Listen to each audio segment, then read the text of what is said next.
Veja só, eu tava conversando nisso numa banca semana passada. Essa é a primeira geração, desde o pós-guerra, que os filhos vão ganhar menos do que os pais. Existe uma pesquisa que mostra que a geração Z não está interessada em comprar imóveis. No entanto, quando você entra na pesquisa qualitativa, a geração Z meio que fala assim: não é que eu não quero comprar imóveis, é que eu não consigo comprar imóveis. Então, a geração que ela ganha menos do que os pais, que foi prometido para ela na globalização e tudo mais, uma inserção maior no mundo e tal, é uma geração que tem acesso a bens de consumo que são jogadas na cara dela todos os dias, mas que não são acessíveis para ela da maneira como ela gostaria. É 1 milhão de streamings para assinar, 1 milhão de produtos para consumir, é um iPhone novo todo ano. E aí, essa é uma das primeiras gerações que ela não consegue olhar para o futuro com esperança. E aí ela começa a olhar para o passado, tanto numa perspectiva mais afetiva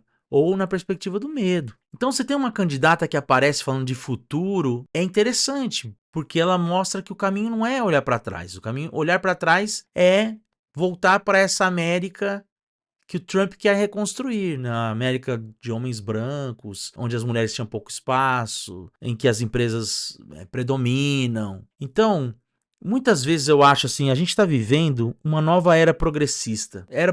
Eu vou explicar o que eu estou chamando de era progressista. A gente vê muito assim, né? Tem muito sucesso de políticos da direita. Então você pega lá o Milei na Argentina, até mesmo o avanço da direita na França, o Bolsonaro no Brasil, o próprio Trump nos Estados Unidos. No entanto, esses sujeitos vêm ganhando espaço porque o discurso deles é diferente do discurso de uma direita tradicional, é um discurso anti-establishment. Eles se apresentam como algo radical, que geralmente pertencia à esquerda. Então a esquerda virou o establishment e a direita virou o anti-establishment.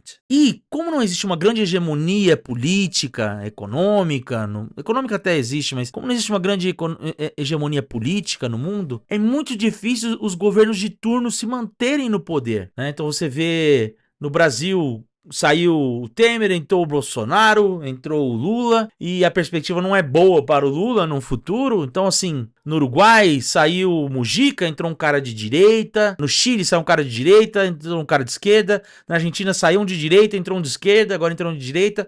Então não é que existe uma onda conservadora. Existe uma falta de hegemonia política no mundo que faz com que os partidos de turno não consigam se manter no poder. Vide agora, saíram os conservadores, voltaram os trabalhistas na Inglaterra. Então, para as sociedades que vivem do voto e tudo mais, tem sido difícil para os partidos de turno se manterem no governo. E aí, quando eu falo assim, nós vivemos uma era progressista, não nós. Os Estados Unidos vive ali uma espécie de espelhamento do que foi a era progressista do final do século XIX, em que você tem os grandes magnatas, os salários estrangulados, os sindicatos ganhando força, e aí você precisa de presidentes que começam a falar, dialogar com essa população que se sente prejudicada pelas grandes empresas, com salários com carga horária de trabalho muito alta, com salários arrochados, e ali nesse momento você vê surgir tanto o Partido Socialista, o partido e presidentes mais progressistas, como o Partido Populista. O populismo nos Estados Unidos nasce no mesmo momento que nasce o progressivismo nos Estados Unidos, que não bebeu da fonte marxista, por exemplo. O progressismo americano, ele é bastante particular, e eles nascem justamente nessa era progressista, para dar respostas a essa camada da população que se sentia alijada das decisões políticas, que se via prejudicada pelas grandes empresas, que via os seus salários não rendendo e um acesso a uma condição de vida. Tanto que o período anterior à era progressista é justamente a era de ouro, que tinha esse nome, que foi dado pelo Mark Twain, justamente porque reproduz que nem tudo que reluz é ouro. De que por baixo dessa sociedade, das pessoas extremamente ricas, né, dos grandes magnatas, né, dos grandes bailes, das grandes fortunas, dos prédios, da iluminação elétrica, existia conflitos trabalhistas, insatisfações, greves e tudo mais. Então eu acho que os Estados Unidos vivem um momento semelhante ao que foi essa era progressista, né? Que encontra saídas tanto no populismo como encontra saídas no progressivismo. E agora parece que isso está se delineando melhor com essas duas candidaturas. E eu acho que isso nos ajuda a entender um pouco dessa guinada da Kamala Harris e porque ela faz um pouco de sentido. Não adianta você... 2020 foi a vez de ganhar com um candidato mais moderado.